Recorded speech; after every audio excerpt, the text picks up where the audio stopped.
tariffs are a tax. And if you tax goods coming into the country, that raises the cost of goods. Now, I'm not the only one saying that, and that polling isn't the only one saying that. The Trump administration has, over the last year and a bit, been retreating bit by bit from some of its tariffs. So, for example, it eliminated its own tariff on beef, because if you make the price of the great American hamburger more expensive, Americans tend to get quite upset.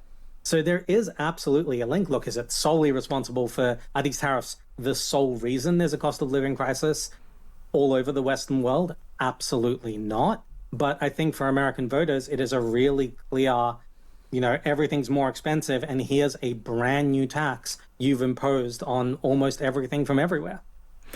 Now, let's look across the pond, where 25 Democratic states are suing President Donald Trump over the latest wave of tariffs against dozens of countries. The US says the tariffs, which range from 10 to 12.5%, are imposed due to trading partners failing to properly tackle forced labour. That includes the UK, China, Japan, Brazil, as well as the EU. Let's speak now to Dimitri Grozoubinski, who's a trade consultant and author of Why Politicians Lie About Trade. Well, hello, Dimitri, and thanks for joining us on Times Radio. Is there much evidence for Mr. Trump's claims about failing to tackle forced labour on the countries being slapped with these tariffs? Look, forced labour is something that every country on earth could be doing more to tackle. It's one of those things. It's like saying, should we reform? Yes, we should. Everyone can do better. There is absolutely no evidence to suggest that the 10 to 12.5% tariffs they have slapped on will fix the problem, or indeed that their decision to launch these investigations was actually motivated by forced labor and not by the fact that they are using a succession of legal instruments under the US system in order to try to restore the 10 to 15% tariffs that the Trump administration imposed back on Liberation Day. Because the range of countries, Dimitri, they've put these tariffs on is so wide, it strikes me as if it's maybe something of a ruse going on here. Because if you think about how China may have forced labour compared to the UK or Japan, there's a massive gap there. So the charge, to be clear, is not that all of these countries have forced labour. It's tackling What the US is saying is they're not doing enough to note when something made with forced labor is coming into their country. So some country out there is using forced labor, and you're not doing enough at the border to make sure that it doesn't come into your market. That is the allegation. But as you said, they've hit 60 trading partners that account for 99.4% of US trade. They have effectively hit everybody, and they have set a pox on everyone's house. So I think your suspicion that it might be a little bit rusy is perhaps well supported. Well, many of the duties that President Trump imposed on global trading partners in his so-called Liberation Day of tariffs last April, they were subsequently struck down by the US Supreme Court. But these tariffs, Dimitri, are under so-called Section 301. Can you explain for our listeners what that is, and does it make it legally durable? Let me begin by apologizing to your listeners that they have to know about this. Our listeners love Section 301, Dimitri. It's what they come to Times Radio for. We were all wondering what that was, but now we know. So essentially, under the US system, Congress controls taxes, including tariffs. However, Congress is slow, and it very rarely passes a bill, and Congress knows this about itself. So over time, it has passed as part of various laws over the last 200 years or so.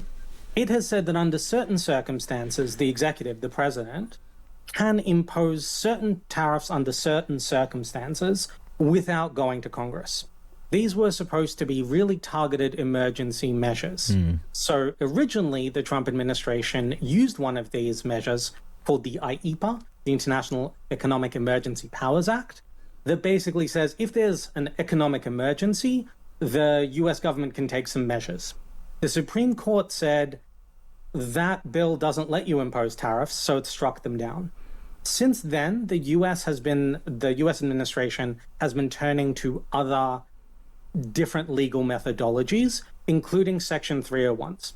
Section 301s are a specific provision that basically says if the US government feels that another country abroad is being unfair to US business or failing to implement a trade agreement, they can conduct an investigation, a formal sort of piece of research where they look into if that's true. And if that research says, yes, it is, then they can impose certain tariffs.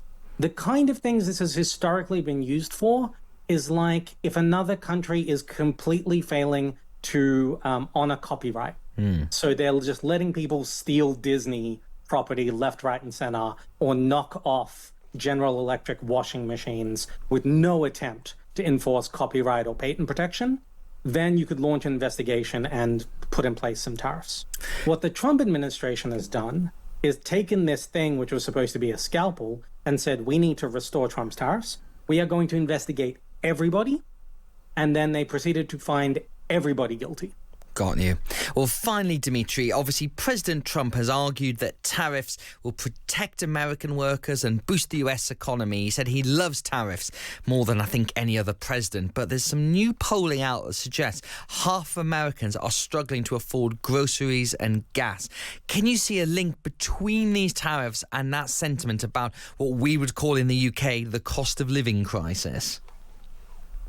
Look, absolutely. Fundamentally, tariffs are a tax. And if you tax goods coming into the country, that raises the cost of goods. Now, I'm not the only one saying that, and that polling isn't the only one saying that. The Trump administration has, over the last year and a bit, been retreating bit by bit from some of its tariffs. So, for example, it eliminated its own tariff on beef, because if you make the price of the great American hamburger more expensive, Americans tend to get quite upset.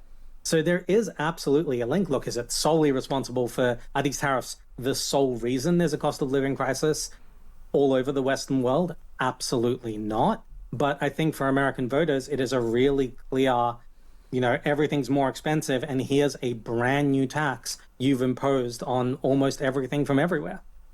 Well, I think Donald Trump is probably not going to change his mind on tariffs despite that evidence growing there, and we'll see if these ones settle. Thank you. That was Dimitri Grozoubinski, who's a trade consultant and author of Why Politicians Lie About Trade. Imagine that.